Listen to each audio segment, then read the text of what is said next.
Welcome to the Don't Panic podcast. I don't know why I did that voice today, but That's how we're opening it, huh? that's how we're opening it up. It's getting real weird today. Now I'd like to introduce our esteemed guest, TikTok's Ira of the left, denied from the Marine Corps like 2 seconds before basic training because they couldn't read that he had asthma. And he streams on Twitch where he, explains his perspective on politics and the goings on of the world through his lived experience, and figuring out ways to contextualize information for people who don't know how to use Google. Yeah, that's Google is like such an amazing tool, and so few people know how to use it. It's You actually said a lot of his credentials, but you didn't say his name. what's up? Oh yeah, shit. Introducing Plaid Bear. Hey, what's up, everybody? I'm Plaid Bear. Hey, Plaid Bear. Welcome to the podcast. I said this before. We have a balance of professional unprofessionalism, and it's a work in progress. Are you telling me I'll have to acquire a taste for freeform jazz? Yes. I don't have a freeform jazz soundboard, but if I did, I would have played it right there. And that's on the list now. We need a soundboard. Soundboard. I feel like the left definitely identifies with jazz because it's like that meme that says you don't hate jazz, you fear jazz and its lack of boundaries. Exactly. I actually used in high school. There were a lot of things I almost went to college for, but music was one of the big ones that I almost went to school for because I had done band all the way from 6th grade to my senior year in high school, and I loved it. Like, that's what took up most of my time, and I was in jazz band every single year of that. I cannot improvise for some reason. I just can't. But when it comes to every other aspect of jazz, love it. That was one of my favorite bands to be a part of. Jazz and funk is quite possibly some of the best music to listen to. My girlfriend says I listen to elevator music regularly, and I'm just like, listen, you don't hear the tasty licks. That bass, but don't. I'm like, But don't. I torture Trish with polka. Polka is just I'm okay. Look, hear me out. Polka is Western European jazz. You're gonna have a hard time convincing me otherwise. I'm gonna need some backup on this. Nothing about what I said was wrong, but nothing about what I said was right. You might not say yes, absolutely, but you're gonna have a really hard time saying, well, no. No. I feel like polka is like the English language. It's 3 different genres of music in a trench coat. Yes, that's actually more accurate than what I said. Mm-hmm. Listen, the only thing that I really know about polka is that Weird Al Yankovic can put together a goddamn amazing polka compilation of angry white boy music from the early 2000s. I love Weird Al. I grew up with Weird Al. Same. There is definitely, how someone will put on something from like your childhood and it'll just fucking like Matrix download into your brain and you know every word despite the fact you haven't heard it in like 9 years. Okay, so it's funny that you mentioned that. I've got many a funny story. If you let me tell them, I will tell them. But I have one story that I love.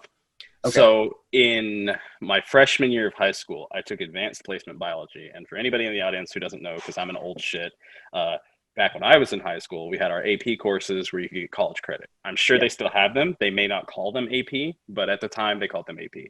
Well, you didn't get the college credit if you didn't take the AP exam at the end of the year, which was backed up by the College Board. Well, on the way there, I'm nervous. So I'm listening to like my MP3 player because I didn't have an iPod. So I'm listening to my MP3 player. And one of the songs that I was listening to was Weird Al Yankovic, My Pancreas, right? Now, mind you, I think some people probably already know where the story is going, but I'm listening to My Pancreas, and I get to the exam, and I have to put everything in my bag and leave our bags outside or whatever. And I sit down, and I shit you not, we had 3 essay choices, and one of them was to explain how the pancreas worked. And what song explains how the pancreas works from start to finish? Weird Al Yankovic's My Pancreas. I swear to God, that is the only reason I got a high score on that exam, is because of that song. The whole time I'm writing this essay, I'm like, insulin, glucagon, where do they come from? Where do they come? Coming from the islets of Longerhans. I'm like, oh, fuck, this is it. And my teacher was like, dude, you got like a 5 on the exam. How'd you do that? And I was like, you wouldn't believe me if I told you. Weird Al saved my ass. Literally, Weird Al is the reason I got college credit. And if I could send him a letter with that, I would. You know what? I'm going to after this. I'm going to write a letter to Weird Al. You should. You honestly should. Listen, hopefully that story was under a minute, but that'll be the TikTok highlight, and we're gonna get this out to Weird Al. Tag Weird Al, be like, Weird Al, you're the reason he got college credit. Weird Al, come on our podcast. Yes, that's gonna be what gets Weird Al on the podcast. It's like, I heard that story where I helped that guy pass. Like, what's up, guys? What's up? We just find out like Weird Al has been doing fucking AP study work and sponsoring shit for like years, and that was the real thing. Is every album has one song that's specifically designed to help people pass an AP test. Like the one about how eBay works. Hey, that's AP business. I'm sure there's an AP business course. Finance class. There you go. I didn't think I would actually be Googling Weird Al discography today, but he's got quite an in-depth one. He does. He's made a lot of fucking music. Oh, dude. And one of the things that I love about him is he never, even though he's within his right to parody music without asking, he always asks before he'll do it. And other musicians have taken it as a sign that they made it when Weird Al contacts them to do their music. Like many of them have said, like, that's how I know I made it, because Weird Al asked me to parody one of my songs. Of like, imagine being that much of an authority in the music industry.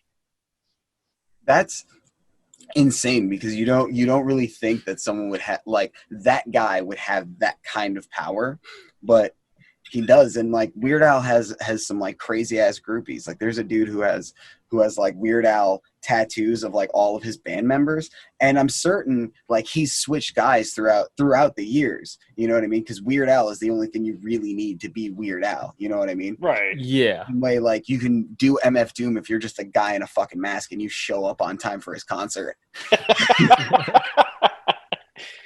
Are you sure you're MF Doom? Yeah, why would I not be? You're very white. Dude, wasn't there... didn't Hannibal Buress... looks like what? Didn't Hannibal Buress pay someone to go to like the Emmys for him or something? Yes, he did. Yeah, Hannibal Buress is on some next level shit. I don't know what he like. I think he got arrested a couple months ago for like being drunk in public and punching a cop. What? Hannibal Buress hired a lookalike. Oh, it was the Spider-Man Homecoming premiere, and the guy looked nothing like Hannibal. I've heard about that. Wait. What is this about him punching a cop? Let's not brush past that. Yeah, he got arrested in Miami. Oh, I'm sorry. Was this in 2017?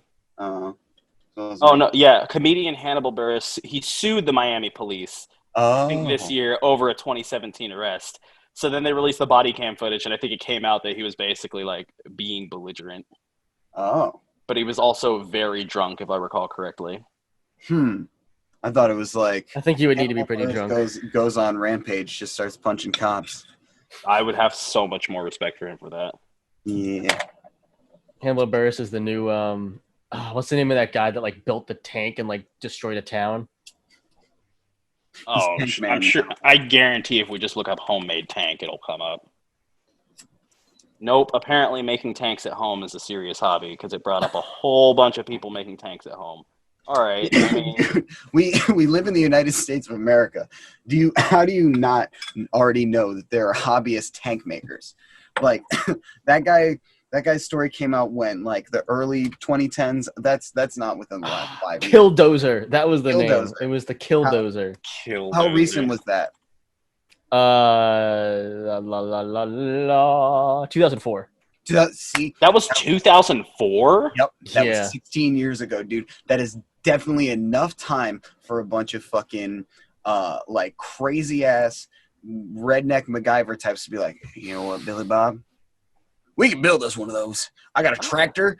That shed is falling apart. We could use it for scrap. I fucking put the minigun on it. There we go. I don't even think he wanted to hurt anybody. I think he was Oh just no. tearing up the town. Yeah. I don't think he actually ended up killing anyone or No. hurting anyone. Well, I mean, he killed himself, but I don't think that Oh. counts. Yeah. Right. But no, it was over like it was like some like property thing, right? Where his land or whatever in Granby, Colorado. Yeah, it was a zoning dispute. He purchased 2 acres of land from the Resolution Trust Corporation, the federal agency organized to handle the assets of failed savings and loan associations, for $42,000 to build a muffler shop. He subsequently agreed to sell the land to Cody Dochev to build a concrete batch plant. According to Susan Dochev, Jaime changed his mind and increased the price, then to make the deal worth approximately $1 million. Jesus. Mm. Yeah, so it looks like he didn't really agree with some of that, so he armored up a bulldozer and went ham. More power to him. I mean, as one does. I think that's a not the craziest response, you know, to a bad deal, but you know, definitely maybe a little bit overkill, like a skosh. I mean, if I could armor up a bulldozer and just go let out my stress, I would. I think a lot of us would. I think that's a very, very human feeling. I mean, some people punch through drywall. Some people build killdozers. So you know, a lot of times what we touch on in this podcast is like recent highlights, but not highlights. Sorry, news. Everywhere today. I'm everywhere all the time. Mika will tell you. Yep. But you know, how about this whole thing right now with Trump having called dead veterans losers and suckers? Is anybody surprised? I kind of expect no, I'm not that from him. surprised. I think it's just one of those things where it's like you look at the right and all their clamoring to call themselves the side that's pro-military and all that stuff, and it's just like then they bust out the blind, you know.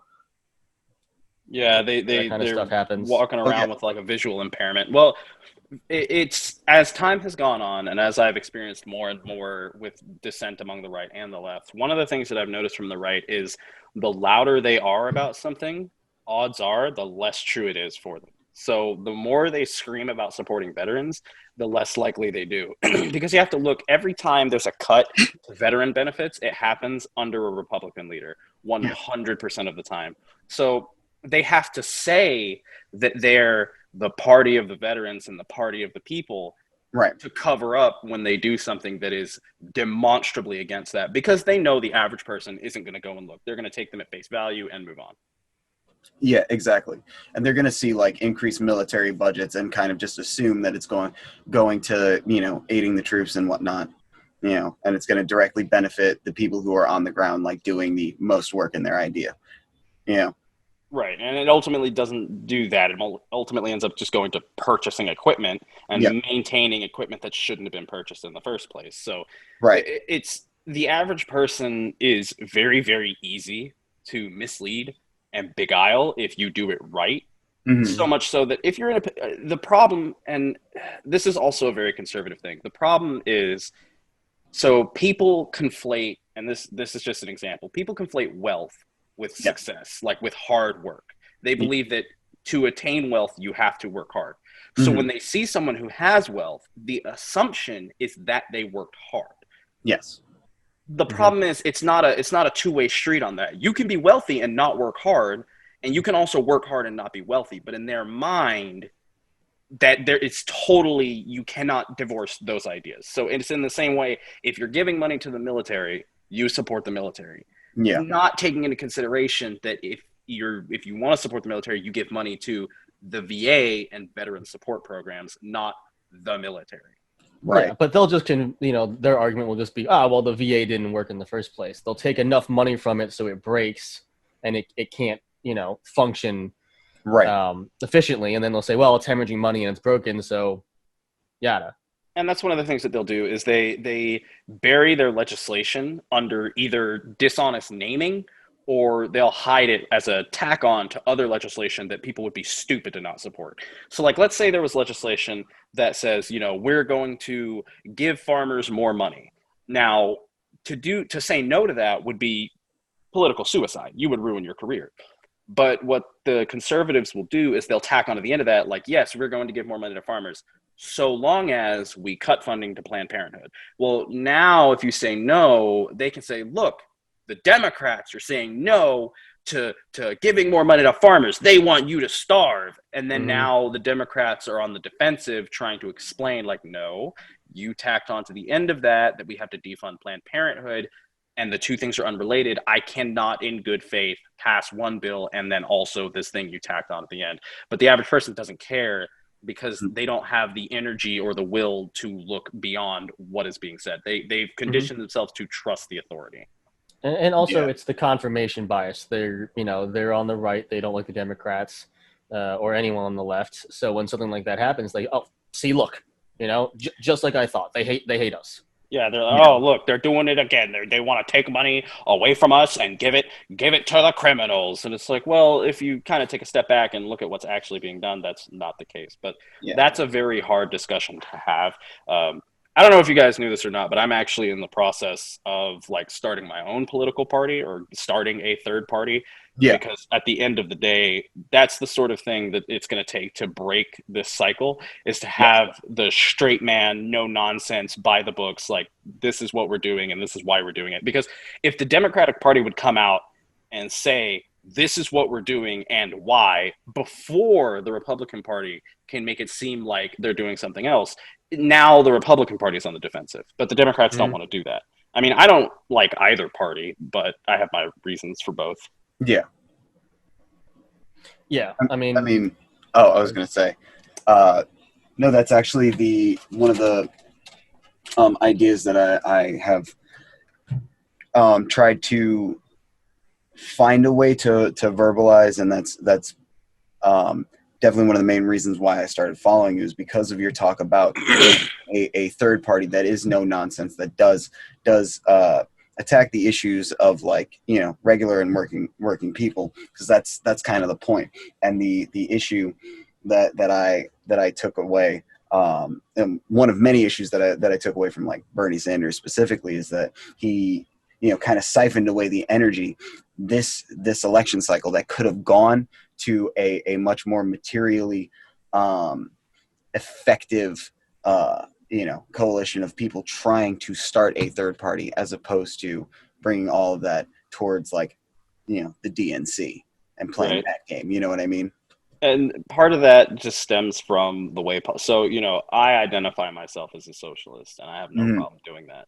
Yeah. But my party, by no stretch of the imagination, will be identified as a socialist, because my argument is a leftist is smart enough to recognize a leftist when they see one. Yes. I don't need to say it. Now, the policies are good. I just have to present them without the socialist stigma. So with Bernie Sanders, what he's doing, and it's the same reason they chose Kamala Harris as the VP, was because it attracts the moderate voters, the undecided voters who could lean one way or another. And the thing that a lot of people forget is that those people are the actual silent majority, because they either don't give a shit or they're just not online because they have lives to lead. I'm lucky enough that my job pays me well enough and gives me enough time that I can do the things that I do in politics. But the average person, I mean, Joe Schmo just wants to mow his lawn on the weekend. He just wants to barbecue when he can. He doesn't care that much. Like, he's not going to say, I don't think the LGBT shouldn't have rights. He's just not going to devote his time to it. If he gets a candidate that says, fuck gay people, he's going to be like, well, I probably won't vote for them. But he's also not, chomping at the bit to do something about it.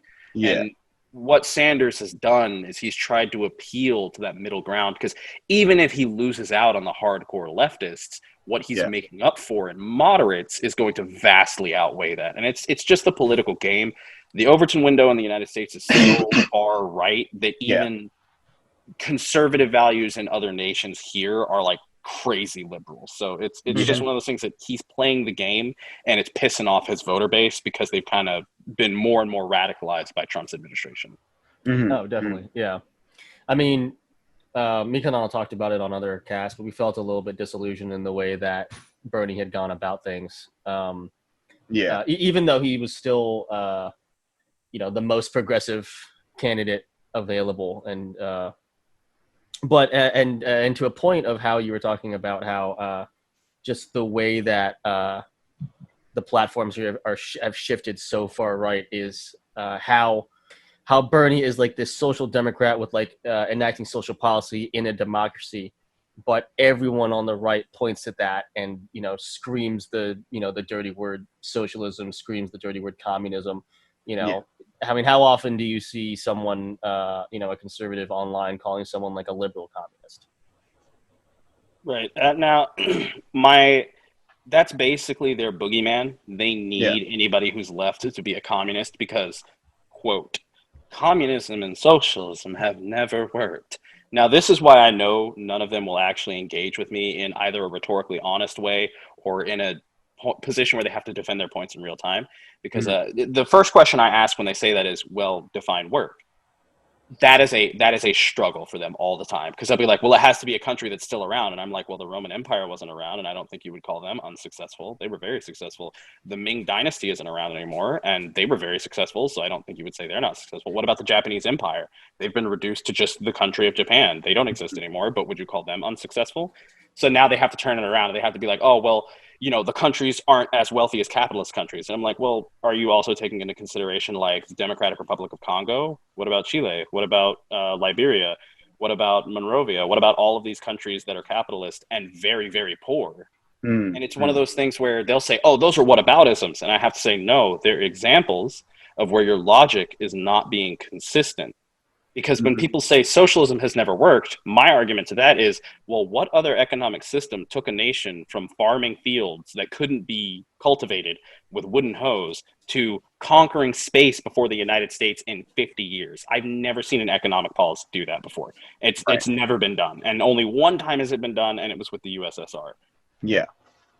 And so it doesn't their vision of like success, it's logically inconsistent. And once you have at least like a somewhat grounded pathway, to respond to it, it crumbles. They get very frustrated and they refuse to engage from there, or there was resort to ad homs. And I don't mind ad homs. If you want to roll in the mud, I'll roll in the mud. Just make it interesting for me. Yeah. I always say also, the measure by which success is subjective too. Like I said, so everyone like looks and points to the U.S. right as a capitalist success. I say things like I don't consider the U.S. to be a success. I don't consider 50,000 dead every year from lack of access to healthcare to be a successful economic system. And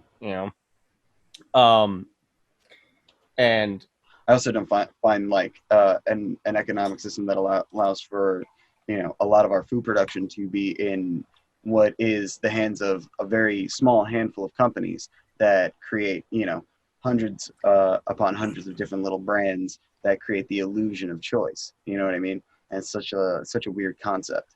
Well, I mean, they've rooted themselves in an ideology that is just not functional today anymore. And I hate dropping the like it's this year meme, but sometimes you just have to say, it's 2020. Sometimes there's not something to argue with. Sometimes they're just wrong. Like when they go to defend people who have these, like Jeff Bezos and Elon Musk and all of them, when they go to defend them, usually my argument is like, well, they're not really doing anything. They're not really contributing anything anymore. And they're like, well, if you want to do that, just innovate. How? I don't have they have consolidated so much capital and so much of the infrastructure in their industry.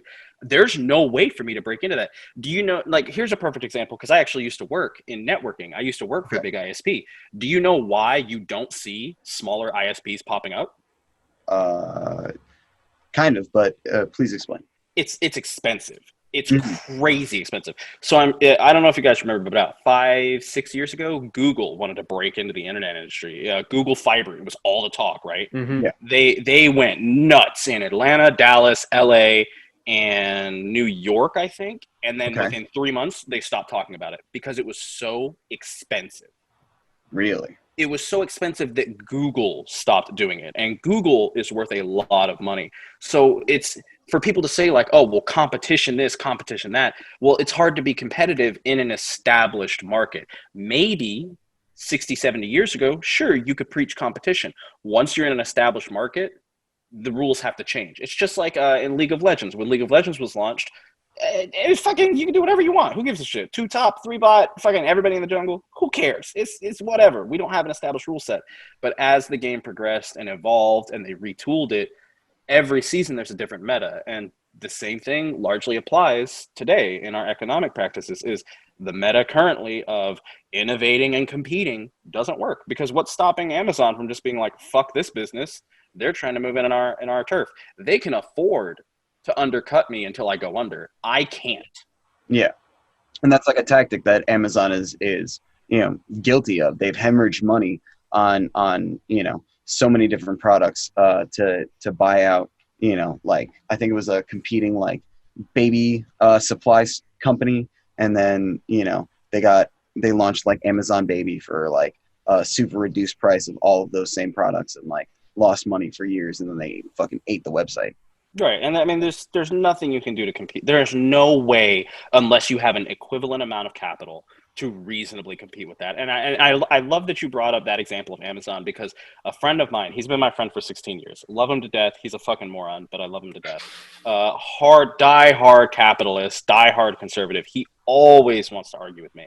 But I presented him with an example of where capitalism fails, and it was that exact example. I was like, what's stopping you, a bigger company, from undercutting my prices until I go out of business because I can't afford to compete anymore, and then you just buying up my market share? And he was like, well, why would I do that? Like that's not a thing a company would do. And I was like, bro, Amazon is doing that while we are having this discussion. How can you say that? Right. He goes, well, that's not true capitalism. I was like, how the fuck not? Right. Fill in the gaps on how that's quote unquote not capitalist. That sounds like exactly what capitalism has become. Right. Yeah. Yeah. I mean, go ahead, Jed. Sorry, what I was going to say is, they love to preach the free market and this competition, but when, a lack of regulation has led to just a collection of monopolies and oligopolies, it's impossible to create any competition when every manufacturer within an industry is owned by the same parent company. And, Microsoft couldn't compete with Amazon. Looking at it with streaming, Amazon owns Twitch, and Microsoft tried to establish their own thing with Xbox, and it died out because they didn't have the same brand power. They signed Shroud and Ninja to like multi-year, like $1 million deals, and it still didn't bring over the. I didn't know Microsoft owned Mixer. Yeah. Mixer was Microsoft's little project to try and compete with Twitch. No shit. There's just no way to compete with an established market. How long? Like 3 years, if that? Years? I thought it lasted. Well, when Ninja switched over, it didn't last but a few months at that point. No, but that was their last attempt at like trying to win against Twitch, was signing Ninja and signing Shroud, and then Twitch won out ultimately, and Mixer closed down, and now they're trying to power behind Facebook Gaming, Microsoft, which is not going to work. No. The only thing that has a little bit of competition is because there's already an established user base is YouTube. That's the only thing that I think could compete, is because there's already, such a huge base that already uses YouTube and already watches gaming on YouTube. Not in the live stream format, but... Well, YouTube, it's also a difference in communities. So Facebook gaming is going to fail because those people just don't, like, I deleted my Facebook like 6 years ago and I've never felt better. Like, holy shit. I deleted my Facebook and immediately was like, oh, fuck. That shit was so toxic. And I haven't looked back. I've never even thought of setting up a Facebook. I work for a cell carrier right now. I have customers all the time come in and be like, can you help me get into my Facebook? And like, I'll help them because I know how. But like, fuck, every time I see their Facebooks, I'm like, oh, God. Like, it just leaves a bad taste in my mouth. So that's never going to take off. I think YouTube is one of the few... Well, YouTube is owned by Google, so I guess Google is probably one of the few industry leaders that could compete with Amazon and the live stream market. I mean, if YouTube really wanted to, they could move in on TikTok's market overnight if they just introduce an app that mirrored a lot of the things TikTok does, because now I'm no longer limited to 60 seconds of vertical footage. If I wanted to, I could link those two things together. So you get the app, you can scroll through like TikTok. And then if I go to their page, I not only see their short form content, but I can also see their longer form content. Mm-hmm. And that would demolish TikTok overnight if Google did it properly. But I just don't think there's any interest in their part to do that. Mm-hmm. No, I mean, YouTube within itself is already such a huge success. They don't need to try and take a loss somewhere to compete. Right. And also, isn't like YouTube and Twitch almost share a symbiotic relationship to one another? Because like a lot of Twitch streamers and YouTube, people are like cross-platform. You know what I mean? Like people who do live streams on Twitch will put their fucking clips on YouTube, and they'll do live streams on YouTube at the same time as blah blah blah blah blah. Well, that's what I meant when I say they share the same kind of user base where YouTube could succeed in that regard, because there's people that watch, these highlights and they follow streamers who have YouTube profiles too. Mm-hmm. But I mean, that's a thing that apps are doing, especially social media apps, is they're adopting features of other apps just to compete. Like with when Instagram introduced stories to compete with Snapchat, and now they have IGTV, which they tried. It's kind of died, but they tried to really push IGTV for a while for content creators on Instagram to create like actual like video content and like TV shows and stuff. Yeah. There's just no functional way to consolidate that sort of thing into one application unless you have that, like I said, that sizable market share. I mean, YouTube, now Twitch will save every stream as a VOD on your account. Right. But it kind of sucks ass. Like, it's kind of a barely functional feature. Mm-hmm. Whereas YouTube, you can stream on YouTube, but it's very similar to Twitch's situation with the VODs, is it's kind of shitty. You really don't get promoted with it at all, and it boils down to the way their primary home screen is set up. I'm not scrolling through YouTube to see streams. I'm looking for videos. Just like on Twitch, I don't open up Twitch looking for videos. I'm looking for streams. So it's not within YouTube's interest to promote the streams, even though it's a service they offer. It's kind of a back-end thing for people who have someone that they really follow if they want to watch more of what they do. Same thing with the VODs. Say you go to see your streamer, you missed their stream for today. Well, good news, it's already saved right on their page. You can just watch it. So it's I mean, the symbiosis comes from, YouTube. A lot of YouTube kids, a lot of YouTube users really don't do streaming that much. They like to watch the stream on their own time. Yeah. Whereas on Twitch, you tune in to see it in real time.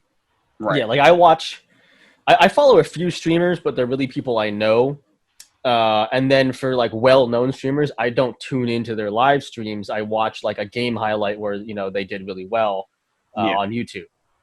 And that's the kind of just like user I am, but it differentiates, and that's why you have solid user bases on both that do different things.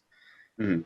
Right, and they're just different communities with different interests. I mean, I've seen chat logs on Twitch are nothing like comment sections on YouTube, and it's just the way the interactions are different. Comment sections on YouTube are wild. Dude, some of these comments are pretty nutty. I mean, I've gotten into some heated arguments on several videos on YouTube, but that's my thing with YouTube, is I don't really interact on YouTube. I just watch my video and move on. I don't really give a shit what people have to say. Right. Now, that being said, there was one video it was an animated DC film. I'm not sure which one it was, but all the heroes were dying. And I made a comment because in one of the clips, Batgirl gets ripped apart by the creatures. Like, it's an R-rated DC film, even though it's animated. And like the creatures land on her, and you just see like an arm fly out and fly back in, detached from her body. And I was like, dude, that was unnerving. Like, a lot of it was pretty grim, like pretty gruesome, but that one alone, I was like, that was unnerving. That's the only comment I've ever made on that profile that I have. And I swear to God, I'm still getting notifications from it like 6 months later. And I'm like, what the fuck? People are like, no, this one was more unnerving. I was like, why are you guys interacting with his comments so much? Like, this video was old when I made it. What the fuck? There are people that on social media that interact like that just for the controversy, to get into a debate about something, to you know, these are the reactionaries. It's the people who like go on to like some big name person's Facebook, like AOC or Bernie or something, and they just comment, "You're a dirty socialist," or "We hate you," and like that's it. They never. It's just we hate you. Okay, I hate you too. I don't care. Yeah. And then you know you have a million other people commenting after like, "No, we hate you," and they never come back to that comment. Yeah, they like delete the whole just to page. get it in, just to get There's it like in. 30 people who are like, listen, here's scientific proof why I hate you. Yeah, here I have evidence for why I hate you, bro. It's your opinion. Just tell me. No, I need to explain it. Like someone posted that meme. You know that meme, like that guy who holds up the signs, right? Like the one that says, "Stop typing paragraphs for reactionaries." Yeah. See, that's the thing with some reactionaries. It's like sometimes the things they say, like I said earlier, they're just wrong. Like you can't. I don't know how to explain to you that the sky is, and well, that's a whole different thing. But like, I don't know how to explain to you that the sky isn't like purple. Right. Like, I don't know how to. You're just wrong, and they don't want to engage with that. But it also, I think Ben Shapiro and shit. I was just talking to Trash Panache about this the other day, and I've already forgotten his name again. Jordan Peterson. That piece of shit. The frog. No, that's Alex Jones. Or is Jordan Peterson the frog? Well, Jordan Peterson sounds like Kermit the Frog. Alex Jones is very concerned with gay frogs. So they're both within the Frogman family. Yeah. They're both in the Frogiverse. Yeah, the Frogman extended universe. Yeah, and then Charlie Kirk kind of has a frog face, so he's like in there. I agree with that. Charlie Kirk does look like a frog, and that's I feel like they've damaged discourse to a nearly irreparable level because I can't just say the sky is blue and grass is green. Because then contrarians come flying in and they're like, well, actually, if it's cloudy, the sky could be gray or it could be white, or if it's night, the sky could be black. So I can't just say sky is blue and grass is green. I have to say the sky is blue on a clear day at noon and grass is green when it's healthy. I have to add all these qualifiers, and it makes discourse nearly impossible. Like right now, Heisenberg tags me in something like every other day because he's a crybaby, and I called him out because he wouldn't debate me. Mikhail's a little like a way more familiar with like TikTok stuff than I am. I'm pretty new to it. Oh yes. So for our viewers, Heisenberg is a TikTok user who has been active for, correct me if I'm wrong, 1.5 years, 2 years now. I think he's been on TikTok basically forever, but he blew up recently for no reason. Yeah. Well, he started by being like a sort of I don't know, I guess like 15-year-old me's version of an anarcho-communist. Okay. He posted a lot of like, I guess like edgy kind of government jokes and stuff. I don't know. I followed him for a little while because I was like, I saw some symbolism and he said something that was kind of funny. And I was like, all right, you're all right. You might be a fucking weirdo, but let's go. And then at a certain point, he started making like really like just lame racist jokes about people, about like fucking what is it, Muslims, and under the guise of like I'm just critiquing all religions, but like, you know, I can say whatever about Christianity and blah blah blah. And if you go through his like his profile, he doesn't really talk shit about, you know, religion at all. It's usually just jokes about, you know, racist jokes about Muslims. And he got banned, and now he's I don't know why he got banned, but now because of the comments he was leaving on people's profiles. Oh, gotcha. What was he doing? The one that I have a screenshot of is he accused Gabby Katharina of having syphilis. Oh, what the fuck? And the thing is, he was like, show me where, because he was in my DMs like giving me shit, and I was like, dude, if you're not going to debate me, get out of my DMs. I'm not wasting my time with you. And I was like, you've already proven that you're a disingenuous grifter because you'll just lie overtly and then you'll say dumb shit on other people's profiles, and that's why you got banned. And he was like, show me one time where I said something dumb. So I sent him the screenshot because I had it locked and loaded. I was like, I don't say stuff if I'm not about to back it up. So he goes, show me where I said, yeah, I was like, he said it, and like within seconds it was in his DMs, and I was like, this you? And he goes, well, I didn't say she had syphilis. I didn't even know who I was talking about. And I was like, okay, so see, you're doing the Jordan Peterson thing, where Jordan Peterson will say, women are more unhappy than they've ever been. we also have more women in the workforce. And everybody in the room is like, well, what are we supposed to do about that? He's like, well, I don't know. I don't I know. don't And know. it's What like, do you want me to do? what are we supposed to do? It's like, what you're saying is that you don't think women should be in the workforce. You just won't make that conclusion out loud because it would basically ruin your career. Exactly. His entire thing is he makes a lot of what is it, like descriptive statements, but he never prescribes any solutions. Yeah, he'll make all the descriptive statements, but he won't make the prescriptive statement at the end. He just handholds you to it and then lets you go into the alt-right universe of like backwards think. Yeah.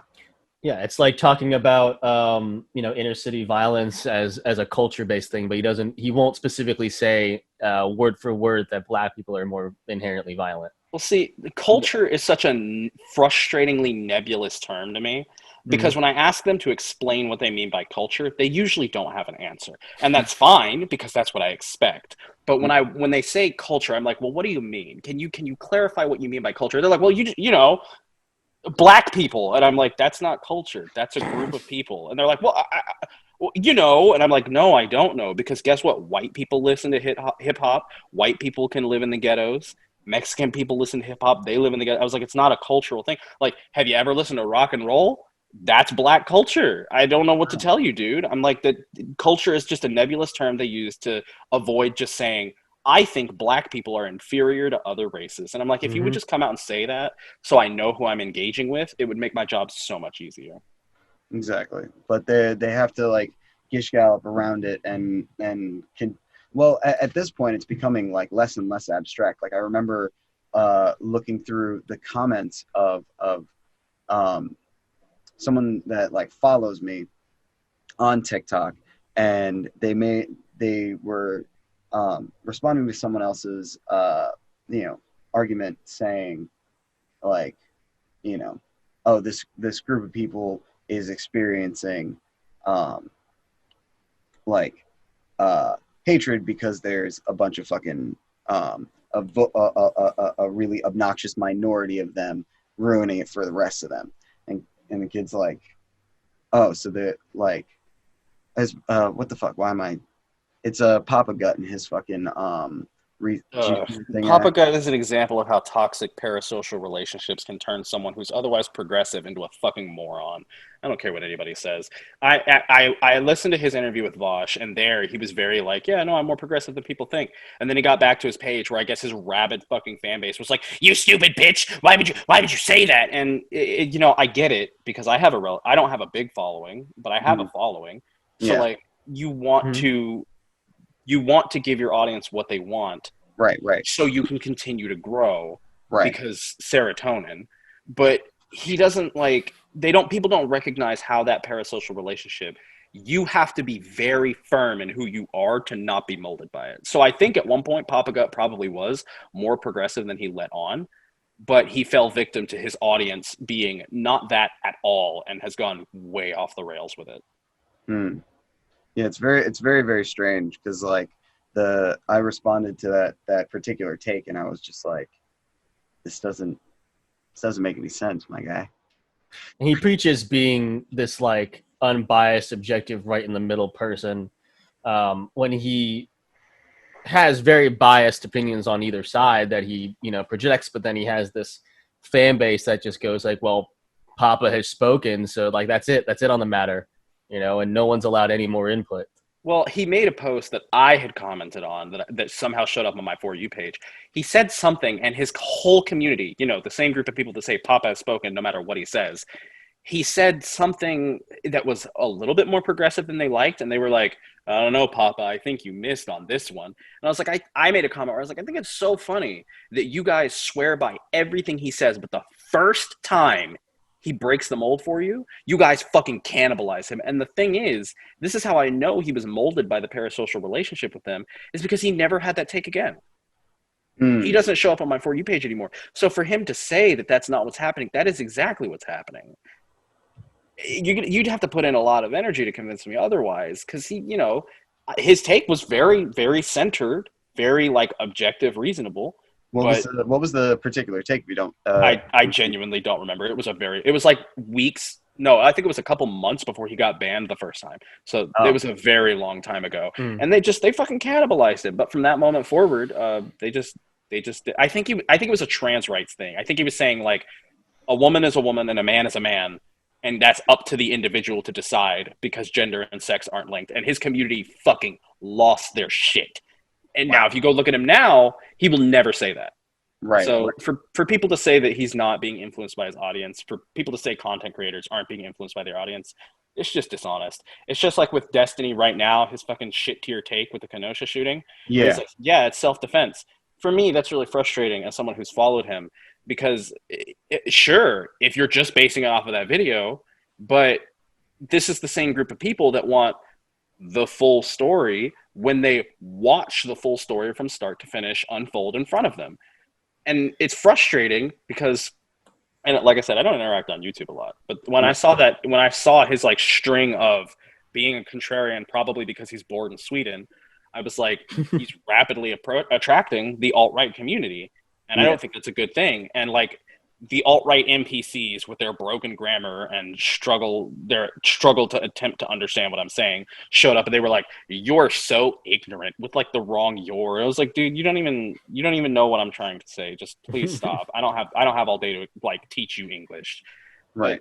it's That just that attitude of like, yeah, it was self defense based on the footage. Okay, well, we don't know what happened before.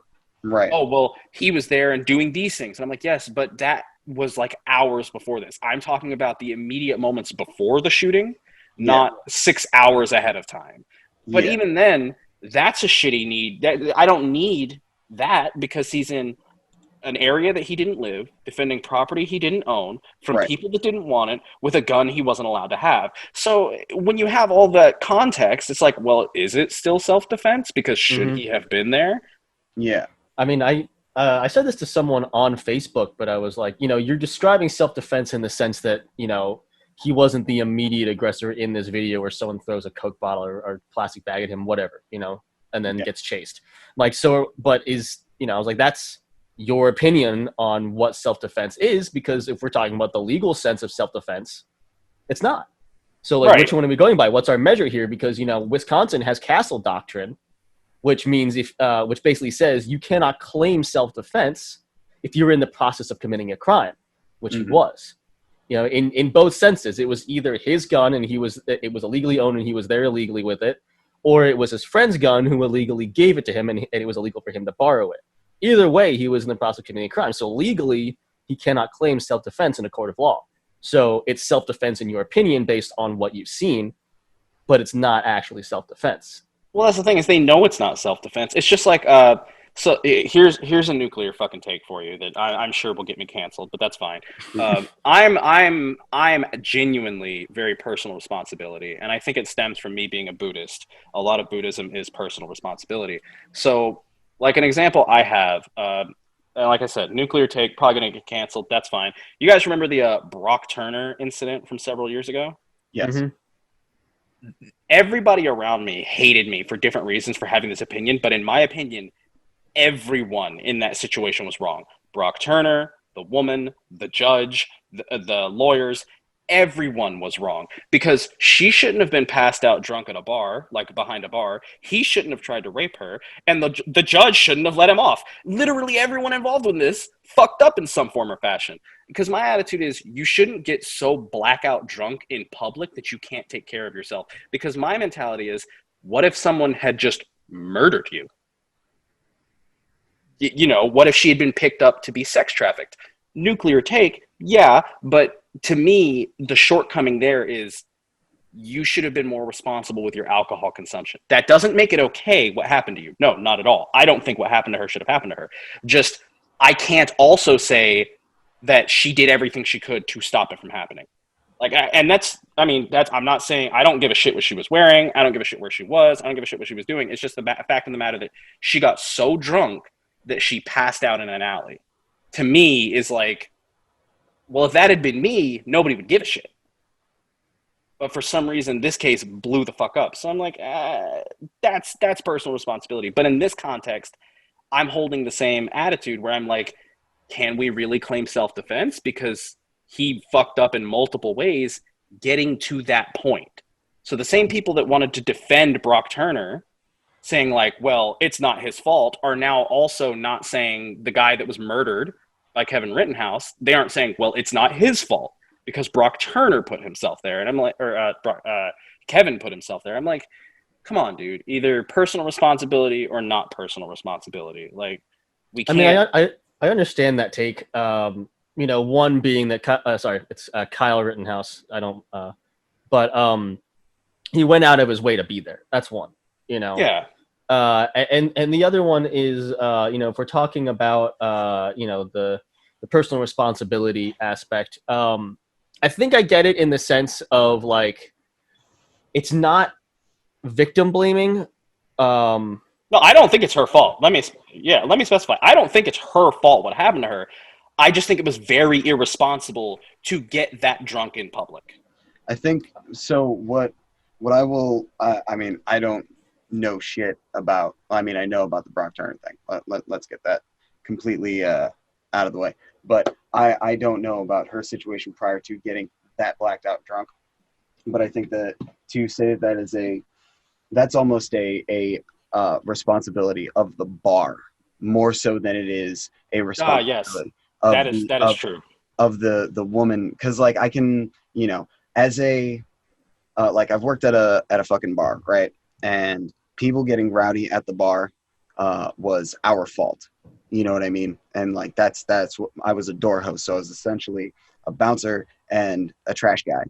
And if people were just doing shit that like say the band didn't like, they were like vaping in the bar or whatever, or like they were too drunk and like doing stupid shit. It was our responsibility to make sure those people got, like, if they were too drunk, at least got into a car safely with like sober people, or at least out the door with someone soberer than them on their way to like an Uber or something. And that to me is like someone along that path fucked up, so that person who was outside of their consciousness and ability to like fend for themselves was put in that situation. You know what I mean? Like, right. Why wasn't there somebody, why didn't the bartender call her a fucking cab? Why didn't her friends call her a cab? Right. And that's something I hadn't considered, was the responsibility of the bar. Because like I honestly don't go to bars hardly ever. I think I've been to a bar like 3 times in my life. It's kind of just not my thing. But now that you bring that up, yeah, that's definitely, as far as I'm concerned, I'm not going to say, because there are people that said she deserved it. And I was like, that's fucked up. I don't agree with that. Like, that's not, she didn't deserve it just because she was being irresponsible. Right. But definitely, like, the bar should, like, you can tell when somebody's so shit-faced that they can't function. Her friends weren't watching her. And, like, how are you going to let your friend get that drunk? Like, that's where people didn't like my take on it, because I was like, well, we can't just say, oh, this is all Brock Turner. I'm like, and I'm not saying he's innocent. I'm not trying to excuse I understand where you're coming from, and I do hate to cut you off, but in that, unfortunately, that sort of vagueness, because the fault of the actual crime, is, oh no, the fault of the crime is absolutely on his, but my concern was for her safety. Because I'm like, what if something worse had happened? Like, again, nuclear take, like, that was terrible, but at least she's alive or didn't get trafficked. Because I'm like, right. What if that had happened? Because then we might not have even heard about it. She wouldn't even be around. So I'm like, the bar should have been more responsible. Her friends should have been more responsible. She should have been, like, I'm glad she's okay now. Mm-hmm. But definitely at the time, so many people fucked up to allow that to have happened. And it frustrates me that the only thing people wanted to talk about was Brock. And I was like, but what about what about the circumstances? What if this happens again? We don't know that she's not going to go out and get that drunk again.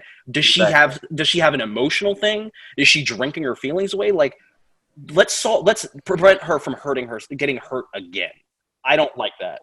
So I think what you might be touching on, and I think because you're a bit hyper focusing on this particular victim, is like, instead of take the take that, because I you know what I'm saying, going from the personal responsibility aspect unfortunately puts you in this really almost alt-righty space of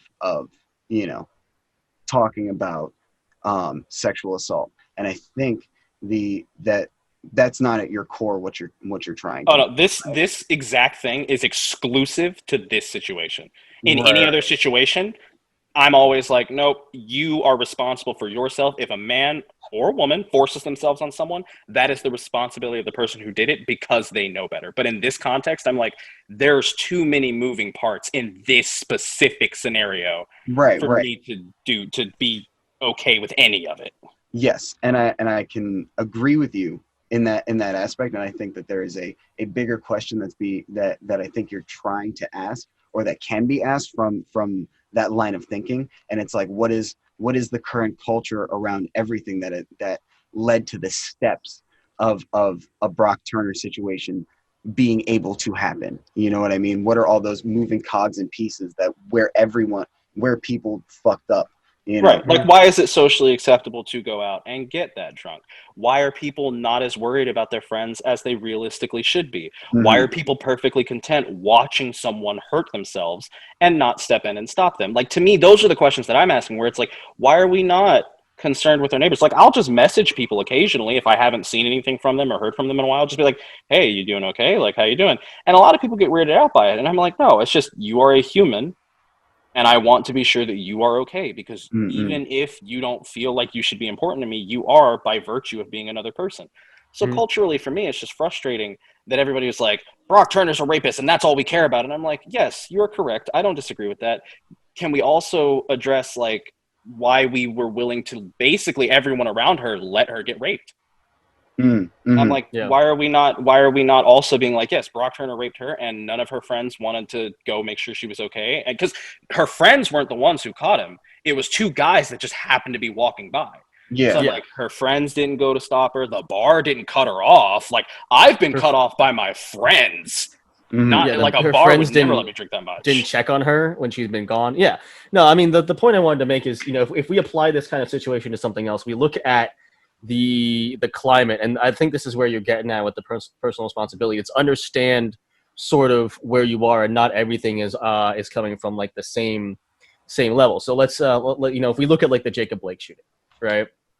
Um, a lot of people want to victim blame Blake, The right? first thing we heard every time, because it's what we always hear, is, well, let's wait for the full story.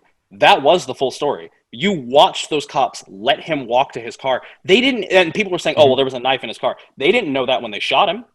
Yep. That's just totally irrelevant. But then when Kyle Rittenhouse comes up, it's like, nope, set in stone, ironclad. This is it. There's nothing more we Yeah. need to look at. This is self-defense. And that's frustrating for me because the people who are preaching personal responsibility and full story and all that garbage, when I Mm-hmm. go into my Brock Turner thing to challenge their mindset, they don't know how to engage with it. And for me, wanting to go into politics and wanting to go into leadership, that's what's frustrating, because when I challenge these individuals who are supposed to be leaders in their community to that kind of discourse, they either don't know how to engage with it or they just get frustrated. Yeah. Yeah. Yeah. So the overall point is there was a lot of things like checkpoints along the way before we reached what happened that also need to be addressed. Right. And that's where my conversation just with Kyle Rittenhouse is, why did his mother drive him to Kenosha from out of state? Why was he given a Because rifle? Why Yeah. was he defending property that wasn't his? Yes, what happened was a tragedy, but you're going to have a hard time convincing me, because as far as I'm concerned, you do not pick up a weapon and go somewhere that you aren't supposed to be if you aren't ready to kill someone. Yeah. So if it You're hadn't been going the there for conflict. right, you were yeah, going to de-escalation. You don't need a gun to de-escalate. Well, let me rephrase. Cowards need firearms to de-escalate. If you Mm-hmm. don't know how to talk someone out of something, of course you have to have a gun, because there's a really good chance you're going to provoke them into an altercation. So the gun is like your insurance that you can defend yourself from the altercation. But I mean, if you have experience, like, like you said, bouncing or just interacting with other people, you shouldn't need that. So Yeah. I don't think it's too out of line to say he went there with the intent to kill. mm-hmm. Mm. Yeah. I said this in a Facebook status, but I was like, you don't take an illegal weapon and illegally cross state lines, and go out of your way to put yourself there without hoping to use the gun. He wanted something to happen, and that's just there's tons of people like him. He's just the one that acted on it. Well, look at their discourse in that type of community is they revel in the fact they jerk themselves raw at the idea of like gunning down protesters or being the hero. It's the American hero complex. They label someone an enemy, People and love, then yeah, love dude. Clint Eastwood, man. Like literally, Clint Eastwood was like a speaker at the RNC one year, and like that's that. Like if that doesn't tell you about the right wing hero complex, like I don't know what does. Yeah, they want to jerk themselves raw. And the thing, and it's funny that they talk like that because then if it's like, well, Kyle Rittenhouse had shot someone, he clearly started an altercation. You're talking about how you'd be a hero. By that logic, I can't remember the name of the first guy that he shot, but by their logic, the first guy he killed was a hero because he was trying to disarm Kyle Rittenhouse. And they're Yeah, like, well, no, he was chasing him. Yes, to Joseph disarm him. Rosenbaum, I think it was. That's it. Yeah. Yep. Yeah. no. And the last thing I want to touch on because we're coming up on an hour here is just like Oh, snap. the other sort of thing that the right does is they make demons out of these people that otherwise you couldn't. So like with Rosenbaum and Huber, sorry, who tried to basically, I said in a sentence also, I was like, two people lost their lives and one's going to lose their arm for trying to stop a mass shooting. You would consider them heroes if you weren't racist. Right. And they try to do this thing. They try to demonize them so they can say, oh well, they deserve to die. So you look at the photoshopped thing about Rosenbaum being a pedophile. Okay, doesn't so come up in the. Even if he were a pedophile, the fact that he's already served his sentence, he's already paid his debt to society. It's done. It doesn't matter. It doesn't matter what he's done. He's paid his debt. So I think it's weird that they swear by the law enforcement system, but then after somebody pays their debt, they want to bring it up when the law enforcement system hurts them again. Yeah. Yeah. It's like because they don't actually care. Well, Right. I think I think part of the thinking is like, well, hey man, they already did something bad once. If they were stopped by the police again, they were probably gonna do something. So it was, fucking what is that shit? Not Total Recall. Tom Cruise movie. Jesus. He's been in a lot of films. I know. Are we talking about the one that's like the future crime? Yeah. Minority Report. Yeah. Minority Report. Yeah, bro. They think they're on some Minority Report shit, and they're like, "Oh, dude, he committed a crime one time, so like, if the police got him again, he needed." Well, it. see, it's interesting that you say he's committed a crime one time because I genuinely believe that.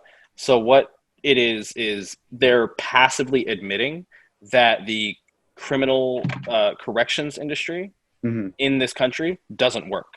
They're one step removed from saying that the way we treat someone who's committed a crime is not based in rehabilitation but punishment, and they're right there and they have no idea. Yeah. And that's one of my platforms that I want is like prison reform. I want it to be geared towards rehabilitation, but then it's if you guys would like to, you can always bring me back on whenever you want to, and we could talk about like platform stuff, because a multifaceted platform that would address all of these issues is possible. It's just huge and complex and not something that can be summarized in one sentence. Oh yeah. Of course, No, of course, because it's a multi-level issue. If we're talking about like rehabilitation, and like fixing our prison industrial complex in whole, or just the criminal like justice system is mind-blowing. It's so broken right now. Enormous thing, yeah. But yeah, like, I mean, my ultimate point was just about how they go out of their way to lie and to fabricate this thing because they want to, they want to make this hero out of Rittenhouse, and they want to say, well, the person you shot, he deserved it. But they do, and they do it so fast. Like it happens, and then immediately, within minutes, they're fabricating a story. And it's like, how do you do that? Because when I heard about it, I went through the trouble of trying to find as much information as I could. There were reports from people that him and his friends, him and the people that were there were shooting into the crowd. There's reports that he was starting fights. I was like, you can't not take There's a video accounts. of him. Actually, it's kind of funny. There's a video of him getting into a fight with two girls and like punching some very small girl, and then he gets his him and his high school friends jump like a 13-year-old girl. Yeah, and see, that's the type of context that I feel shines a very deliberate light on this scenario. That's why nobody can now.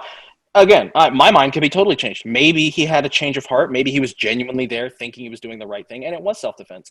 Maybe. Now, he can't claim that because of all the crimes he committed up to that, but Yeah. maybe his intent was good. And I could have my mind changed to that. But as it stands, based on the context of the people he went there with, how he got there, and how he committed the murders, you would have a really hard time between his background and those actions convincing me that he did not show up with the intent to kill.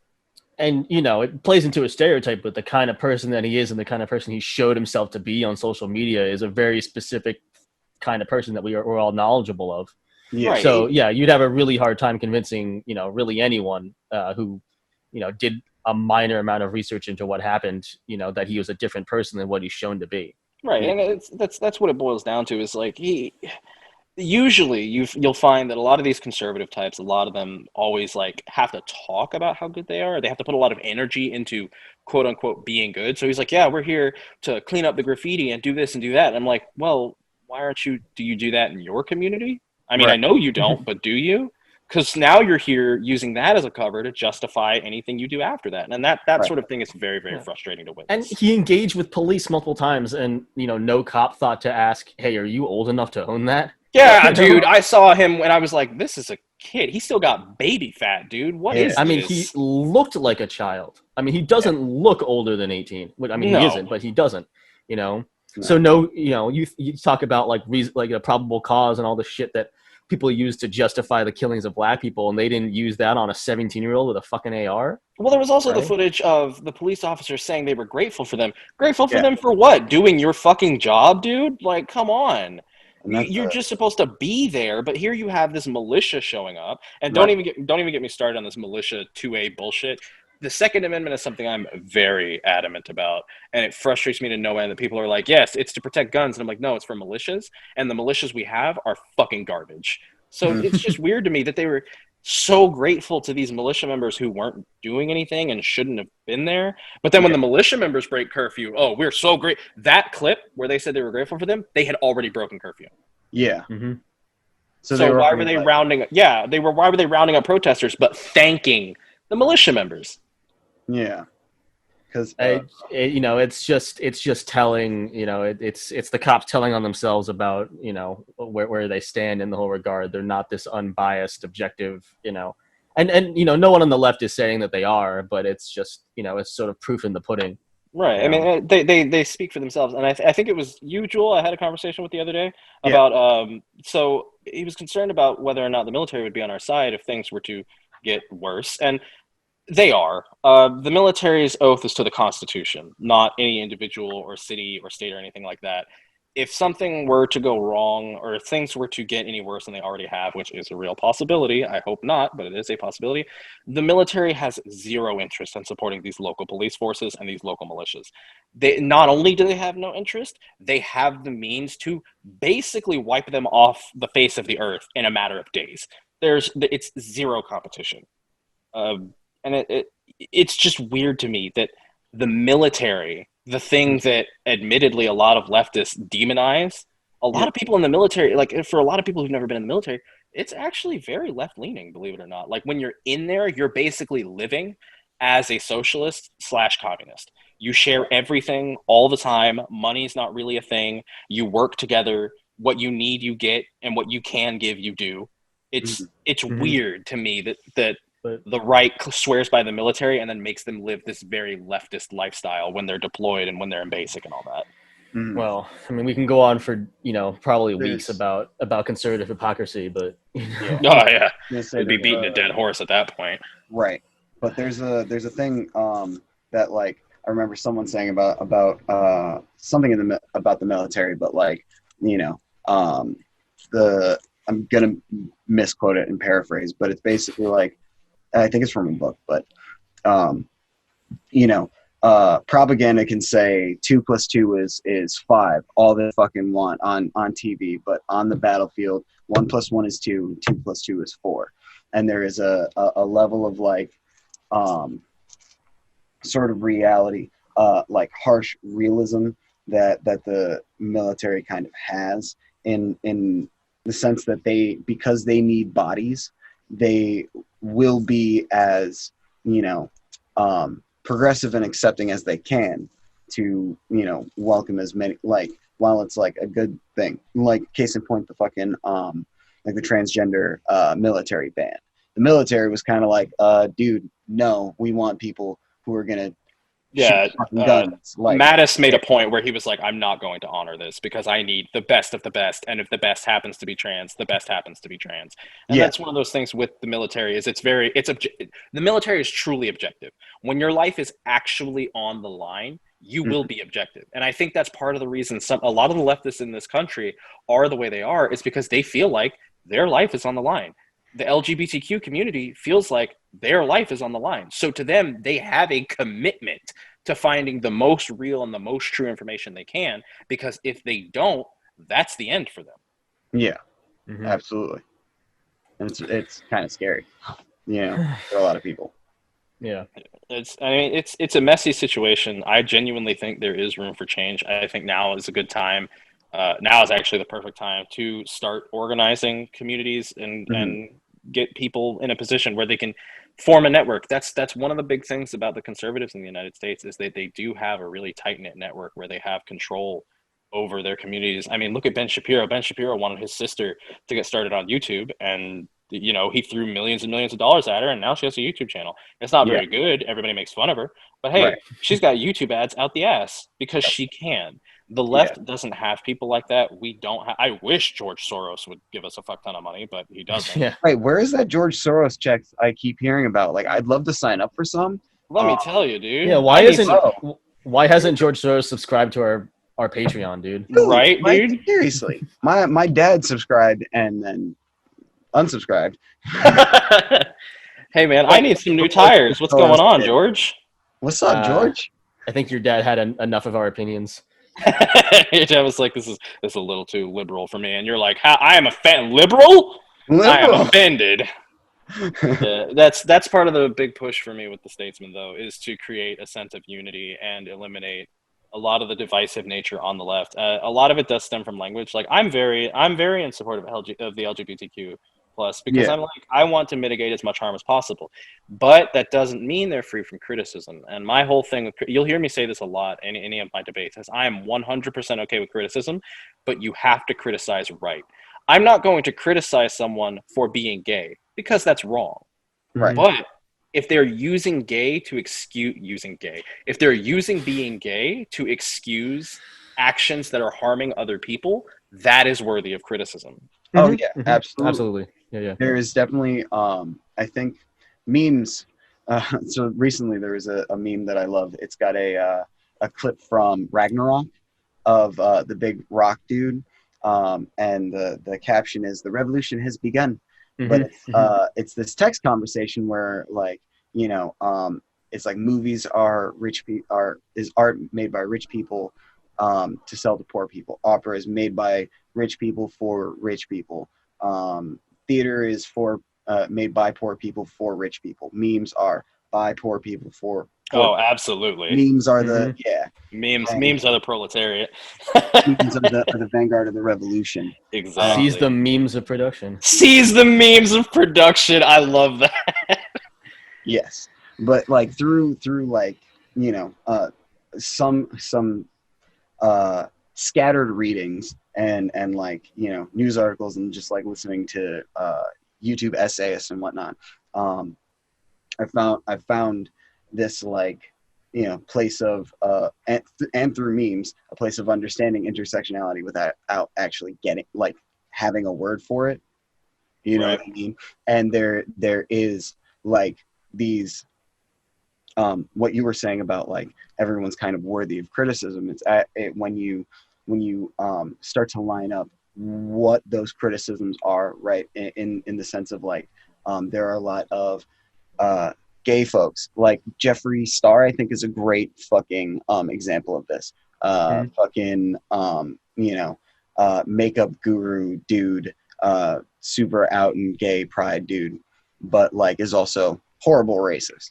You know what I mean? Yeah. And doesn't like really address that and skirts responsibility because of like, you know, it's got like, I'm also but his common supporter argument is you know, just like, oh well, I mean, he's also in a press group, so how, you know, how can he be anti this other one. And this happens a lot on the left, and that's why there's like, I had this conversation with Mikhail before, but it's like, the right is a lot more unified than we are, and we have so many differing opinions and viewpoints that, we don't acknowledge each other, and there's a lot of inner debate. That's the big struggle in those communities, whereas because with the left, we want to find what is right. We want to be right, and we want to find the most correct interpretation of reality that has the least amount of risk for harm. Conservatives need the world to fit their views, so they're doing it the other way around. Right. They don't want to find what is right. They need what they believe to be right. And that's where a lot of the problem comes from, is leftists will disagree because every single one of us has a different experience. Like right now, I'm on a very like, I make this joke all the time where I'm like, the left is going to make me a Nazi because they're pissing me off because I just want them to get along, and they won't. And I'm like, I'm going to be a Nazi so I can force them to get along. And it's like, it's a joke, I don't mean anything, but it's just an expression of my frustration at the fact. Listen, use the word tanky instead of Nazi. No, because I want to pull a Lelouch from Code Geass, where I become the thing all the leftists hate, and then when they kill me, they don't even realize how unified they are. That's the plan. Okay. Secretly genius series, by the way. Oh, that's such a good series. I need to watch that because it is very much worth it. Okay. Is there robot fights? Oh, so for me, it's frustrating. I'm currently on a binge of like I think my most recent tweet literally just reads, "Theory is the worst thing that's ever happened to the left." I honestly think theory is literal cancer of the brain, because they'll start reading it and then they completely disconnect from reality. And a perfect example of this is Gabby. Gabby used to be super reasonable, and lately she's just kind of been like, I'm just reading theory, and I'm like, oh fuck. And she's like, fuck this, fuck that. I'm gonna be I think society's ready for like a female dictator. And I'm like, Gabby, have you been reading theory? And she's like making videos where she's like, this is the theory I'm reading. I'm like, fuck, no, you've got the cancer. Doing that is like getting you like probably maybe one step away from establishing like a BioShock universe. God, please don't become Andrew Ryan. But we don't need that. We don't need that. I draw a lot of inspiration from Martin Luther King specifically. I love Martin Luther King as an example because he was so socially revolutionary and he did so much for society, but he was no saint. Like he was an avid adulterer. And that's the reason that I like him, is because he's an example of how you don't have to be perfect. You don't have to purity test. It's about getting the job done to help as many people as possible. I would say Gandhi, but Gandhi was like a staunch nationalist and very racist. And there's a big difference between not being responsible with your genitals and hating people for the color of their skin. So I kind of have to pick one, and I think I'm going to go with the irresponsible one. Yeah, irresponsible genitals. Hey, there's your lesser of two evils. I mean, but hey, man, I fuck too many people. I hate black people. You know what? I'm going to go with the guy that fucks too many people. Yep. Yeah. But according to frat bros, he's a hero anyway. So whatever. Exactly. Yeah, it is what it is. But just to address the theory, because I do think that there is an implementation of theory right now that's getting gatekeepery, that kind of feels like, dude, how many you're a Marxist, dude? Name 5 of his albums, bro. Name 5 of his albums. I bet you can't cite the first word of the 3rd paragraph of the 9th chapter of his 12th book, and it's like, what the fuck are you talking about? What? I read the pocket version. I think if Spark Notes. Spark Notes. I'm Spark Notes, Marks. Yeah. Mark's Notes. Mark's Notes. That's it. Oh God. That's it. That's the revolutionary idea right there. Well, that's the end. That's our last episode ever.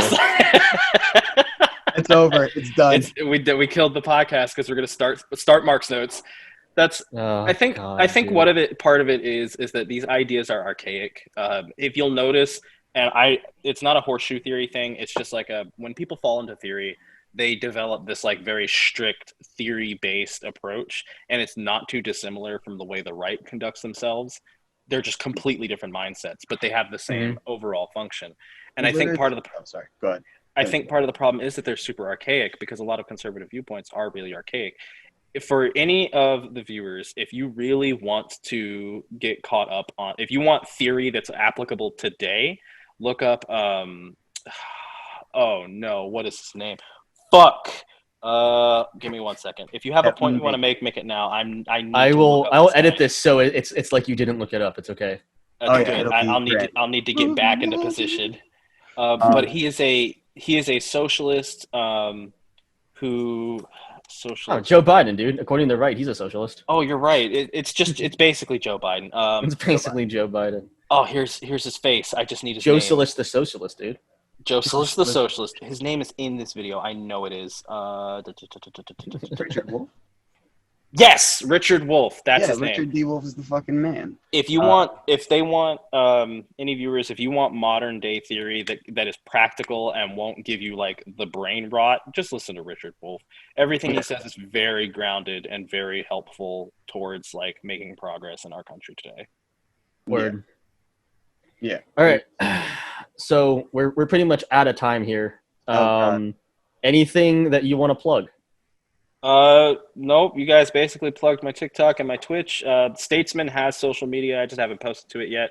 If you guys will have me back on to talk about that, I would love that. I think I think people might really like a talk about that. But no, I don't really have any plugs. I'm just happy to be here, dude. I appreciate being on. Yeah. Coming on. We like awesome. Fucking chopping it up with you. This is grand. Hell yeah. I was getting tired of just talking to Mikhail, so. Yeah, I'm so annoying, bro. Like I get my face in the camera. Get all up in there.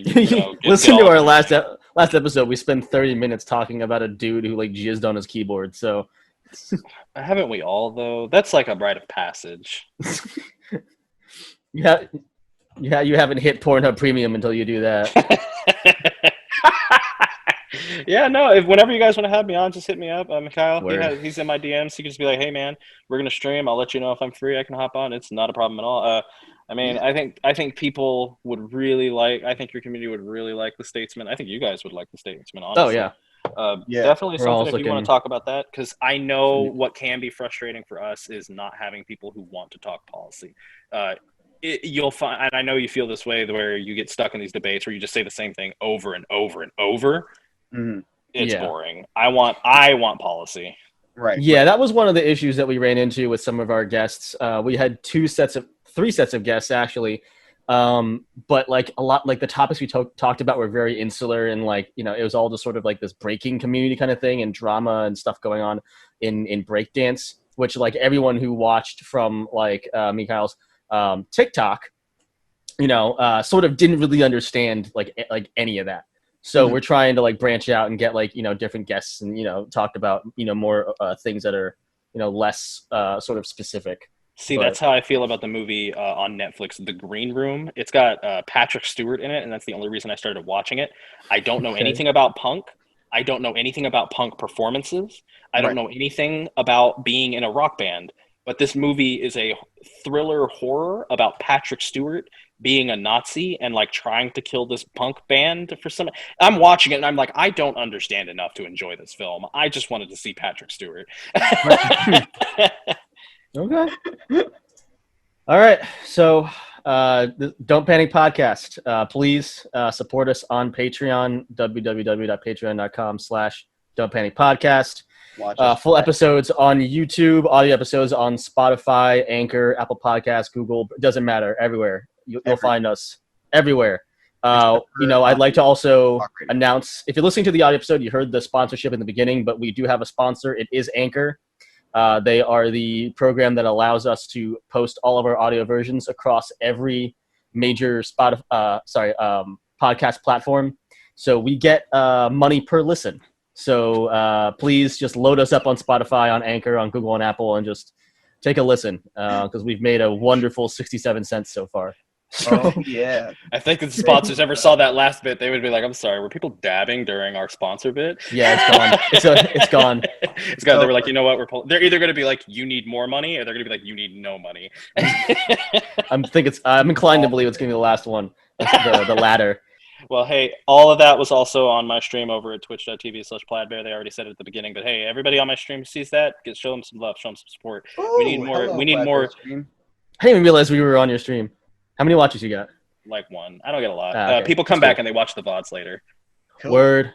But I usually put my streams on YouTube. I'm going to save this one just to Twitch. I'm not going to put it on YouTube. So, yeah, everybody who sees this, go to their YouTube, go to their plugs. So we need more unity among the left, and I think we can get it started here. All right. Yeah. Yes, we can. Peace out. All right. Dope. You guys have a good one. You Later. too.